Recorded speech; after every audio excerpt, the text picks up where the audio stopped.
Hello, मेरा नाम है डॉक्टर सागर कवटकर। मैं मुंबई में प्रैक्टिस करता हूँ बड़ाला में, और 28 साल से काफ़ी अच्छी प्रैक्टिस मेरी चल रही थी।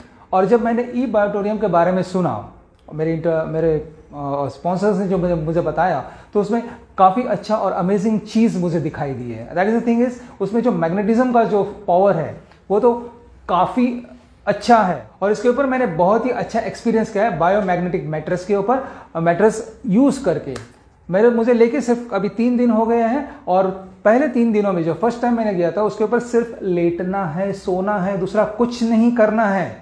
ना दवाई लेना है, ना टाइम लेना, डोसेस करना, ना डॉक्टर के पास जाना है, ना मेडिकल स्टोर जाना है, ना हॉस्पिटल जाना है, ना आपको किसी मेडिकल इंश्योरेंस लेनी है। सबसे बड़ी चीज़ है, आपको सोने से पैसा मिलता है और सोने से हेल्थ भी मिलती है। ये एक अलग अलग टाइप ऑफ कॉन्सेप्ट मैंने देखा है कि जिस दिन मैंने पहले दिन उस रात को मैं उस मैट के ऊपर सोया, तो मुझे बताया गया था मेरे अपलाइन ने कि उस वक्त आपको फ़ोन नहीं इस्तेमाल करना है।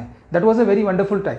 तो मैंने फ़ोन सचमुच बाहर रखा, क्योंकि आजकल के ज़माने में हम लोग देखते हैं कि हम मोबाइल में इतने अटक जाते हैं, सुबह 3 बजता है, 4 बजता है, हमें पता नहीं होता है कि हम मोबाइल पे हैं, और वही अपनी जो निद्रा रहती है, अपनी नींद रहती है, हम उसको तोड़ देते हैं। तो that is not a thing कि मोबाइल मेरे हटने से मुझे कुछ फ़र्क पड़ा है। जिस दिन जब मैंने मोबाइल बाजू में रखा और जब मैं लेटा उस मैट के ऊपर, और जो देखा, पता नहीं मेरी आँख कब बंद हो गई, विदाउट एनी अलार्म। मेरा फ़ोन का अलार्म, मेरी बेबी उठी है 7:30 बजे, उसका मैं लगा, मैं 6 बजे बराबर उठा था। अपने मेडिकल साइंस के हिसाब से मैं ये बता रहा हूँ, जब तक आपका बॉडी के अंदर रीजेनरेशन कंप्लीट नहीं होती है, तब तक आपकी नींद नहीं खुलती है।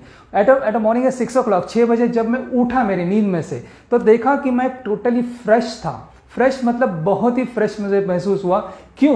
क्योंकि जब जनरली हम क्या करते हैं, जब बिस्तर से उठते हैं तो आँख खुल जाती है। जब मेरी बेबी बोलती है कि डैडी जरा उठना है, तो आज 5 मिनट, हम ये हमेशा का ये डायलॉग होता है, सबका होता है। फिर बाद में हमें बाहर किसी प्राथमिक विधि के लिए भी जाना होता है, तो भी हम थोड़ा सा टाइम लगा लेते हैं, हम तुरंत नहीं उठते हैं। मगर जो पहली रात मैंने जो मैट्रेस के ऊपर सोने के बाद में निकला, जब बाहर निकला, तो उसके बाद में जो देखा वो बहुत ही अजीब था, और उसमें इतनी एनर्जी भरी लेवल थी। और फिर सबसे बड़ी बात, इस उम्र में जो होती है सबसे बड़ी बात, विद इन मैंने ब्रश कर लिया, ब्रश करने के बाद बाहर आया, that was the first time अच्छी तरह से वॉशरूम चला गया।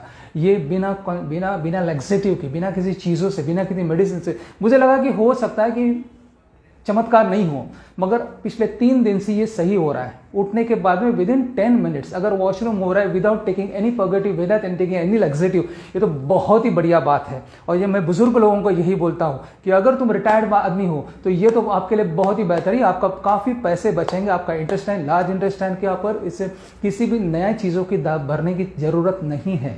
Okay, the next point is that, वो तो अच्छा तो हो गया। उस वक्त, उसी दिन, पहले दिन मेरी लड़की का सर्वाइकल का उसका इश्यू हुआ था। She is in IT industry, तो हमेशा लैपटॉप और कंप्यूटर के ऊपर वो बैठी रहती है। तो उस वक्त क्या हुआ था, उसका गर्दन में दर्द हो रहा था। तो 2 दिन पहले मैं उसको पेन किलर्स दे रहा था। 2 दिन पहले पेन किलर देने के बाद में उसको उतना इंट्रोड्यूस नहीं होता, every day she used to take out medicine. तो मैंने बोला, देखो ये मैट मैं लाया हूँ, मैं भी आज उसके ऊपर सो जाऊंगा, तू भी वो ले ले और गर्दन के नीचे। मतलब डैडी तू क्या क्या लेके आते हो, नई नई चीज़ें। बोला नहीं, लेट यू इस्तेमाल तो करो, मुझे भी नहीं मालूम है क्या फ़र्क पड़ेगा, क्योंकि वो तो फर्स्ट डे था मेरा। सर्वाइकल में उसने लेट के रखाया था। मैं 6 o'clock उठा। दूसरे दिन she was going for a picnic, वो पिकनिक के लिए जा रही थी लोनावाला में, मानसून पे, वो बाइक के ऊपर जा रही थी। और वो होने के बाद में जब उठा, मुझे पता नहीं था, आई वॉज वेरी फ्रेश। हम दोनों ने तैयारी की, मैंने उसको रेडी किया, प्रिपेयर किया, शी वेंट ऑफ। और जब मैं क्लिनिक जाने के बाद में मुझे याद आया कि मेरी लड़की ने वहां पर सर्वाइकल पिलो रखा था, अभी उसका क्या है। तो मुझे जब स्ट्राइक हुआ था, मैंने उसको फ़ोन किया, बेबी कैसी हो, पहुंच गई कि नहीं। तो बोला हाँ डैडी बराबर है, I am very well and fine. अब वहाँ उससे मैंने पूछा कि तेरे गर्दन की दर्द कैसा है। तो बोला कौन सी गर्दन का दर्द।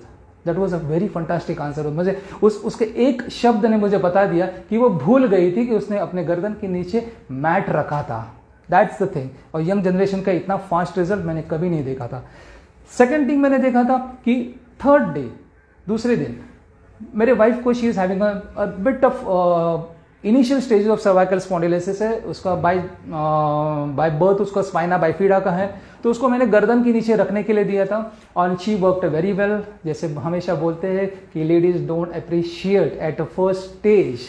तो 2 दिन उसके चेहरे पे स्माइल नहीं था, बट उसने उसके मन के, I can read her mind, उसके दिमाग में जो चल रहा था एज ए एक्सपीरियंस होने के बाद में ना, तो पता चला कि she is better feeling well, but she can't commit अगर हो गया तो इट्स एक अजीब सा हादसा हो जाएगा, but she really likes it, ऐसे मुझे महसूस हो रहा था।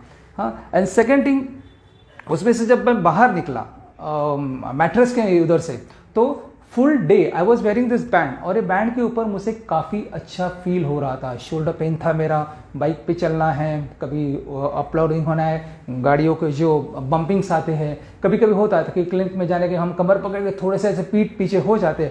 मुझे ये पिछले 3 दिन से I am not experiencing any sort of things, कुछ भी नहीं कर रहा हूँ।